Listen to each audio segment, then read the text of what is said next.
Bapak Ibu Saudara yang kekasih dalam Tuhan, mari tetap jalani hari-hari hidup kita dengan tetap mengandalkan Tuhan. Tuhan mau supaya kita menjalani hari-hari hidup kita dengan tetap penuh dengan damai sejahtera, penuh dengan sukacita. Itulah yang disebut dengan hari-hari surga di bumi ini. Kemarin kita belajar, Bapak Ibu jangan hanya cuma bergumul supaya nanti mati masuk surga. Tapi Tuhan mau supaya selama kita hidup di bumi ini juga kita mengalami hari-hari surga itu. Kita harus mengalami surga di bumi ini. Alkitab katakan kerajaan Allah bukan soal makan dan minum, tetapi soal kebenaran, damai sejahtera dan sukacita yang dikerjakan oleh Roh Kudus. Saudara bisa hidup di bumi ini yang penuh dengan berbagai tantangan, tapi saudara masih tetap bersukacita. Saudara bisa hidup di bumi ini dengan berbagai persoalan, tapi saudara memiliki cara pandang yang ilahi. Saudara akan sanggup mengatasi semuanya. Tidak harus babak belur di sana, tidak harus terseok-seok, tertatih-tatih di sana, tidak harus jatuh bangun untuk menjalani hari-hari hidup kita. Tapi saya percaya kalau kita tetap mengikuti petunjuk arahan tuntunan dari Tuhan, maka hidup saudara pasti hidup yang berkemenangan. Bapak Ibu Saudara yang kekasih di dalam Tuhan, pagi ini kita akan sama-sama merenungkan firman Tuhan. Saya mengajak kita akan membaca di dalam Ibrani pasal 12. Kita baca ayat yang ke-18 dan kemudian kita lanjut ke ayatnya yang ke-22.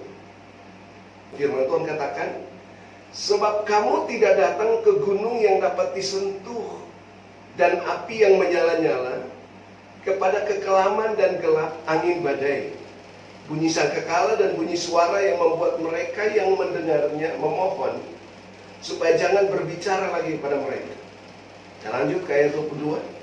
Tetapi kamu sudah datang ke Bukit Sion, ke kota Allah yang hidup, Yerusalem surgawi, kepada beribu-ribu malaikat, suatu kumpulan yang meriah, kepada jemaat anak-anak sulung yang namanya terdaftar di surga, dan kepada Allah yang menghakimi semua orang, dan kepada roh-roh orang benar yang sudah menjadi sempurna, kepada Yesus, pengantara perjanjian baru, dan kepada darah pemercikan yang berbicara lebih kuat daripada darah Habel.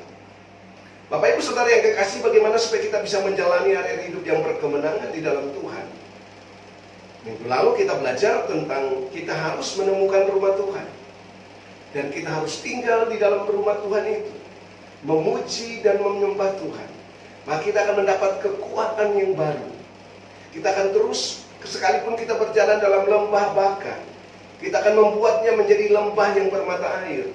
Bahkan kita akan menikmati berkat-berkat Tuhan yang luar biasa atas hidup kita.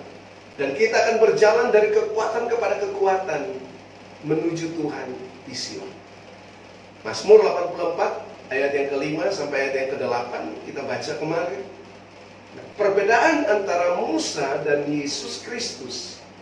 Musa membawa kita untuk naik ke Gunung Sinai, di mana kita mendapat petunjuk, arahan dan tuntunan dari sana melalui hukum-hukum, dan untuk menerima itu akan mengalami berbagai tantangan yang luar biasa. Kita katakan di sana kepada api yang menyala-nyala, kepada kekelaman, kepada gelap angin badai, kepada bunyi sangkakala dan bunyi suara yang membuat mereka mendengarnya memohon supaya jangan lagi berbicara kepada mereka. Ada sesuatu yang mengerikan kalau kita mau menghampiri. Tapi selanjutnya Ibrani berkata, kita sudah datang ke Gunung Sion, kita sudah datang ke Bukit Sion. Artinya suatu tempat yang rohani. Dan apa saja dimensi Gunung Sion itu? Ini yang sudah kita bicarakan. Dimensi Gunung Sion yang itu dikatakan kota Allah yang hidup. Kota Allah yang hidup ini berbicara tentang pemerintahan Allah yang harus benar-benar menjadi nyata. The city of the living God.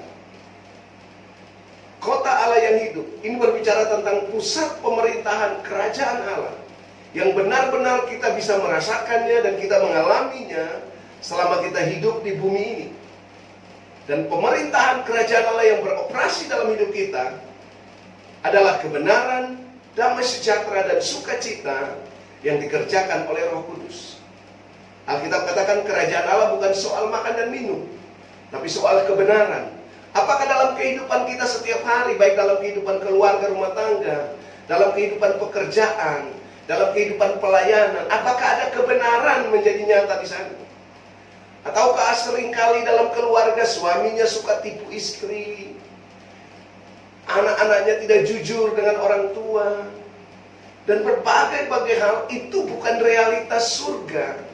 Itu bukan pemerintahan kerajaan Allah beroperasi dalam keluarga. Kalau pemerintahan Allah beroperasi dalam kehidupan keluarga Kristen, maka suami-suami adalah suami-suami yang jujur, suami-suami yang takut akan Tuhan, suami yang selalu menuntun istrinya untuk beribadah kepada Tuhan, membawa anak-anaknya untuk mengenal Tuhan dengan benar. Di sana ada kebenaran. Kalau ada kebenaran, pasti akan tumbuh damai sejahtera. Bukan setiap hari di rumah tangga seperti neraka. Sebelum pergi ke neraka saja sudah mengalami neraka di dalam rumah. Suami istri berantem terus, anak-anak tidak betah di rumah. Akhirnya mereka suka pergi kemana-mana. Ketika mereka bertemu dengan kelompok mereka, mereka menjadi anak-anak yang di jalanan, masih kecil sudah minum, sudah hirup lem iPhone, dan semua kehidupan-kehidupan yang ditarik oleh dunia ini. Karena itu kita harus benar-benar mengalami realita kerajaan Allah. Realita kerajaan Allah harus terbangun dalam kehidupan keluarga. Kenapa banyak terjadi kenakalan remaja, kekacauan di mana-mana? Karena tidak ada kerajaan Allah di dalam keluarga.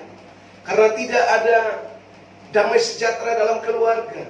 Karena tidak ada sukacita di dalam keluarga. Akibatnya, mereka pergi mencari kedamaian di tempat lain. Mereka mencari kebenaran di luar sana. Mereka mencari sukacita di luar sana.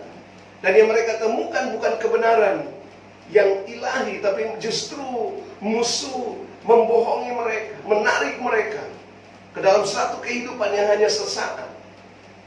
Dan kita lihat banyak terjadi kekacauan di mana-mana. Kenapa? Karena kita tidak pernah mengalami realitas Sion sebagai kota Allah yang hidup. Sion sebagai the city of the living God. Bapak Ibu Saudara yang kekasih, biarlah melalui perenungan firman Tuhan pagi ini, mari setiap keluarga bangun kehidupan mengalami realita kerajaan Allah dalam keluarga, dalam pelayanan, sehingga di dalam pelayanan kita pun tidak terjadi perpecahan, perbedaan pendapat, tidak suka satu dengan yang lain. Nah, karena itu Bapak Ibu Saudara yang kekasih, mari kita belajar untuk sungguh-sungguh mengalami realita dari pemerintahan kerajaan Allah